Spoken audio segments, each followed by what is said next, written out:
All right, we are on the record in the 13th Judicial District, the District Court of Greenwood, County, Kansas. This is in case number 2023 CR 300021, State of Kansas versus Alicia Wynn Bone. County Attorney Jill Gillette appearing for the state. Attorney Chris Ambrose appearing for the defendant, who also appears in person at the Greenwood County Courthouse. Are there any bondsmen here, as this matter does come on for bond forfeiture hearing? All right, and state your name for the record, please. With a sure bail, Your Honor. Why don't you come on up, sir? I'm not gonna be able to hear you back there. Tom Taylor with a sure bail, Your Honor. I still didn't hear you. You'll need to get right in front of that microphone. What's your name? Thomas Taylor with a sure bail. Thank you, Mr. Taylor. All right, this matter, as I said. All right, guys, listen up. We open right inside the 13th Judicial District courtroom, and the judge wastes zero time putting this case on the record. State of Kansas vs. Alicia Bone, everyone lined up, attorneys present, and tension already thick. Even the bondsman has to step forward because this isn't a normal check-in, this is a bond forfeiture hearing, and the court wants answers right now. It does come on for hearing on the state's motion for forfeiture of the bond due to the defendant's failure to appear. She's failed to appear a couple of times, March 29th, 2024, and August 2nd, 2024. It looks like Mr. Thomas, you do have her here today. Is that correct? Yes, Your Honor. All right. Ms. Gillette, how does the state wish to proceed on its motion to forfeit?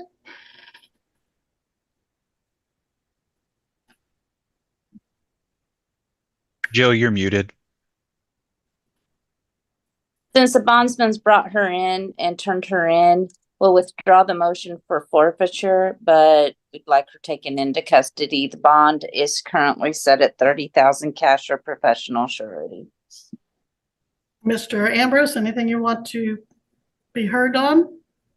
All right, guys, pay attention. The judge lays out the real problem. Alicia didn't show up not once, but twice. March 29th and August 2nd. The state immediately pushes to withdraw the forfeiture only because the bondsman dragged her in today, but they want her taken into custody. Defense objects, trying to buy her breathing room, but the judge isn't having any confusion today. Well, Your Honor, I have not heard from Miss Bone. However, as a matter of course, we would object to her being placed into custody. I believe that based on what I'm seeing here, it looks like we need to get a preliminary hearing set on this regardless. Miss Bone might be able to provide us some insight as to where she's been and what her plans are to make sure she's going to get back to court in case the court was to provide her an alternative. Ms. Bone, why haven't you been in front of this court since March? Now you're going to have to sit up in front of the microphone. I had not had transportation, and the first court date that I missed was actually because I was sick. I was in the hospital. Now this is where things get crazy, guys. The judge turns to Alicia and demands answers. Why did she go missing for months? Alicia claims illness, hospital visits, no transportation, no phone, the classic checklist of excuses. But the judge presses hard. Did you know your dates? Did you try? Alicia stumbles, admits she mixed up days, couldn't call, and didn't have a reliable phone. The courtroom energy spikes instantly. And the second time was due to the transportation, and I have not had transportation for over a month, and I do not have an active phone. It's been almost a month that I have not had an active phone. I am in the process of getting an active phone. So you knew you had court on those 2 days, you just didn't make it in? The second one, I didn't know what day it was, but I thought it was actually September 1st is what I thought it was. And I was going to find transportation to get there. I had asked my mom, but I was not able to. I was unaware of the day. I had put it down wrong. Where do you live? Your Honor, Just a moment. Where do you live? No, ma'am, answer my question. Where do you live? In Iola. I'm sorry? Iola, Kansas. You live in Iola with your Yep. mom? No, On I your live, own? yes. How far do you live from your mom? She lives in Chanute. So you were able to call your mom and talk about your case, but you weren't able to call the court for your. All right, guys, watch this moment closely. The judge doesn't buy any of it. Alicia admits she called her mother using a stranger's phone, but somehow couldn't call the court or her lawyer. The judge grills her on every detail, location, who she lives with, how far her mother lives, and every answer makes it look worse. The excuses crumble fast under pressure. Attorney, I had used someone else's phone. but you couldn't use someone else's phone to call the court or your attorney. They would not let me. They ended up leaving. Oh, they'd let you call mom, but not the court or your attorney. What's Yeah. this person's name? They were a person I ran into at the gas station. I had met them like once. All I know is her first name, but she didn't. Apparently, she wasn't staying in that town, but she. So somebody rolled into town to the gas station, you saw them and you asked to use their phone. Yeah, and I was like, I need to call my mom for a ride for court, and I need to call my attorney. And she was like, okay. And she let me call my mom first because I told her that would be the first call to do. And then she got mad at me when I was almost off the phone with my mom and tried to take the phone. And she hung up the phone on my mom and then took it and walked off. This is where the judge's frustration erupts, guys. Alicia explains a dramatic story about a random gas station stranger letting her make one call before snatching the phone away. The judge fires back, "Why didn't your mom call the attorney? Why didn't anyone notify the court?" Alicia keeps struggling, saying nobody had phones. The judge's patience evaporates. The room goes stiff as the excuses pile high. And you couldn't ask your mom to call your lawyer or the court? I was in the process of asking her. I had started to ask her. I was like, hey, can you call my attorney? And I did not get to tell her the name before she literally jerked the phone. My mom does not know my attorney's name. And your mom doesn't know how to call the court. She Okay. didn't know which county it was either. She was confused on the county. And you had no way of calling your bondsman, No, I had not. and there was not a soul in Iola that would let you use their phone, besides this woman that had come into town unknown to you. Yeah, I had asked a couple friends the day after, but none of them had active phones. All right. I don't have a lot of friends. Stop. Thank you. All right. Now if I can get the bondsman to come back up and tell me what he was wanting to say. All right, guys, the judge stops her cold and brings up the bondsman. And here's the twist: the bondsman claims Alicia stayed in contact and voluntarily came today. He paints himself as the responsible one, but the judge instantly challenges him. If she stayed in contact, why didn't you surrender her earlier? If she had a warrant in August, why wait until today? The courtroom temperature spikes again.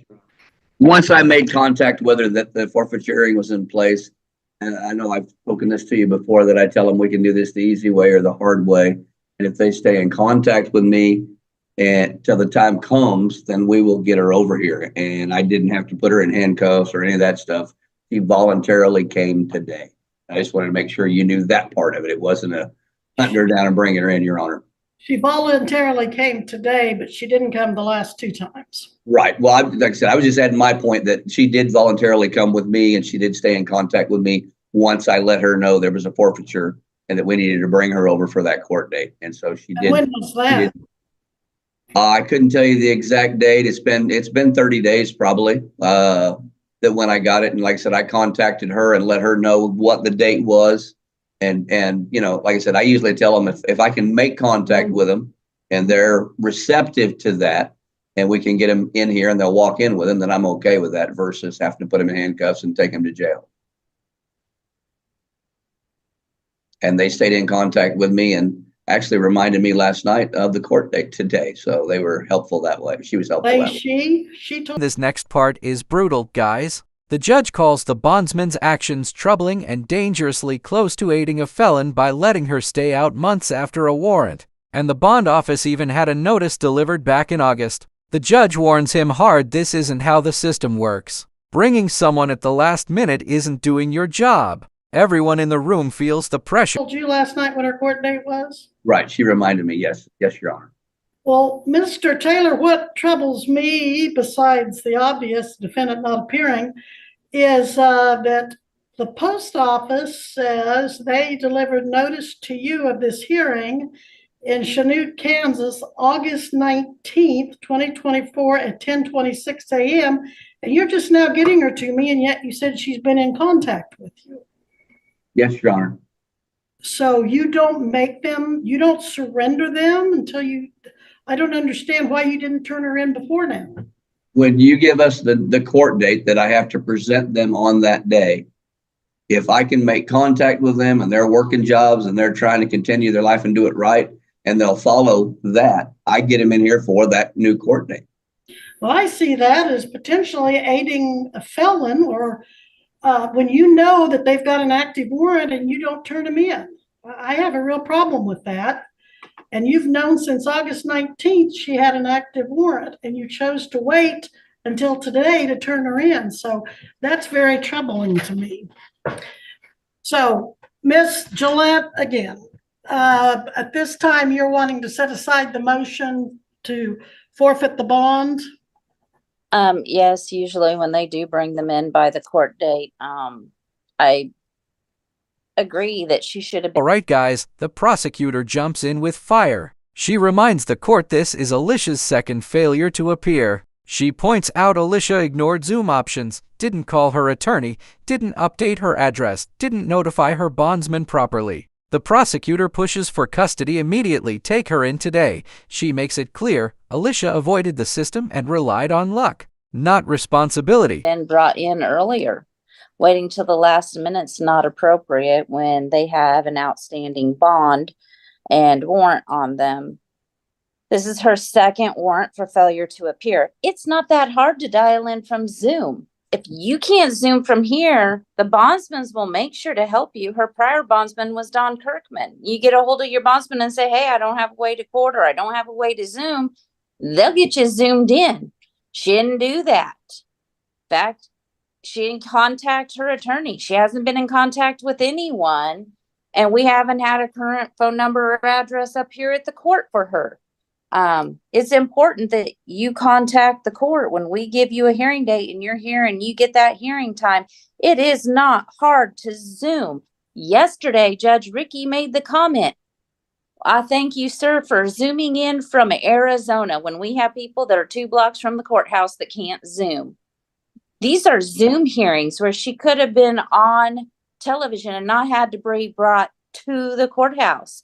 At this point, I am asking her to be taken into custody on her $30,000 cash or professional surety bond. She needs to make a bond. She needs to understand her bondsman should be her best friend, and they are responsible for getting her to court. Well, it sounds like he has been. He's kept her out and kept her doing whatever it is she wanted to do for the last 2 months. Yeah. This is where things flip on the bondsman again. The judge refuses to make him pay the $15,000, but she tears into him. Tells him straight, you don't get to decide when someone turns themselves in. You don't get to hide people from warrants. The judge warns him that trust is breaking, and if bondsmen keep doing this, they won't stay bondsmen for long. The entire room goes silent. Well, he didn't on August 2nd, and her hearing wasn't in September, it was in August. And so I would ask for the bench warrant to be served, her to be taken into custody, and her to need to post a new bond. Mr. Thomas, Thomas Taylor. Taylor. Taylor. Yes, Mr. Taylor, at this time, I am not going to make you pay the $15,000 because she is here today. But a word of caution, I am not in the practice of letting people tell other people, hey, you've got a warrant, but don't turn yourself in right now. You can hold this off for 2 months. That's not the way it works. You don't tell a person they have a warrant to help them stay out of jail. That's illegal.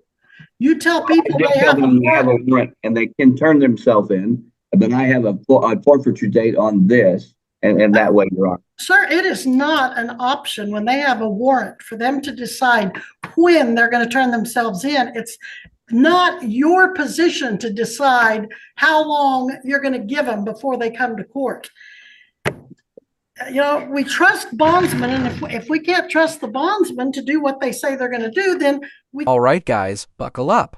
The judge officially orders Alicia into custody. No more warnings, no more excuses. She says she almost set it as no bond at all because Alicia proved she can't be trusted. There's a deputy waiting to take her immediately. And the judge even tells her, your bondsman kept you out too long, you better find a new one for that $30,000 bond. can't have them as bondsmen. All right, this time, I am not going to forfeit the $15,000 to make you put it up, but I am ordering that she be taken into custody. So there better be a deputy there that takes her into custody, and her new bond is set at $30,000 as previously ordered. She started out at a lower bond. She did this with Kirkman, but they, I think, got her in here a little quicker. And now she's done it with you. What's she been doing for the last 2 months, Mr. Thomas? Mr. Taylor, I'm sorry. Taking Know care what of she's been up to, what she's been doing. Well, she's been in the Iola house up there with her kids, working, I believe. You believe? Well, I mean, she's been making contact. I wasn't asking her everything that she did. I was making sure that she stayed in contact with me at the house. But do you see, you're not the one she's supposed to just make I understand. contact with. I understand, Your Honor. All right. So you may go, and she needs to come back up here. You may go. Thank you, Your Honor. Taylor. Miss Bone, I'm ordering that you be taken into custody for your multiple failures to appear. I will let your new bond of $30,000 stand, although I'm tempted to say no bond, just hold you. Now the court resets the case. Discussion moves to the next hearing date. The defense suggests an evidentiary hearing since she'll be in custody. The judge checks schedules while Alicia whispers to her bondsman, which the judge immediately calls out. She tells Alicia straight, I don't trust him to post your bond again because he already let you avoid court for 60 days. The tension stays heavy until we resolve this, because maybe your bondsman and you've got a relationship where he can trust that you're where you're supposed to be, but you and I don't have that relationship. So is there a deputy there to come and get her? And Miss Gillette, shall we set a new hearing? And like her attorney said, I think she skipped out last on her preliminary hearing. Do we want an evidentiary hearing, Mr. Ambrose? I think that's probably what we need to be set, especially considering she's going to be in custody. I think All that's right. Probably the appropriate thing Well, to do. she might make her 30,000. Mr. Taylor may want to post it again. All right, Missy. I have October 15th available at 9 or 10. Any preference, Mr. Ambrose? I can make 10 work. Well, sorry, can I have 1 second to check my hearing? This week's calendar hasn't been updated. We haven't updated from this week's hearings. So let me make sure I didn't schedule anything there. If I could have just a second, Your Okay, Honor. Miss Bone, who are you talking to there? I'm sorry? I can't hear you. Talking to Thomas. Well, I'm not sure I'm going to trust Mr. Thomas Taylor I'm not sure I'm going to trust him to make your bond again. Because he let you out for 60 days. He didn't get you here to court on time. He didn't get you here to court when he said he would. And he let you go for 60 days. So I think if you want to post a $30,000 bond, you better get a different bondsman. In Your Honor, October 15th at 10 a.m. would be preferred if that's acceptable. That's acceptable for me. How about you, Miss Gillette? That's fine with the state. All right, that'll be the order of the court.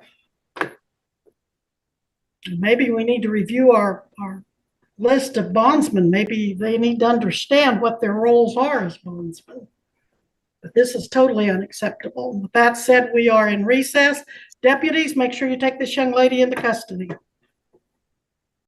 All right, guys, this is the final blow. The judge schedules the new hearing for October 15th at a.m. Then she drops a final warning. The court may need to review their entire list of bondsmen because this situation is absolutely unacceptable. With that, she orders deputies to take Alicia into custody right now. No delays, no more second chances. And just like that, the courtroom goes into recess.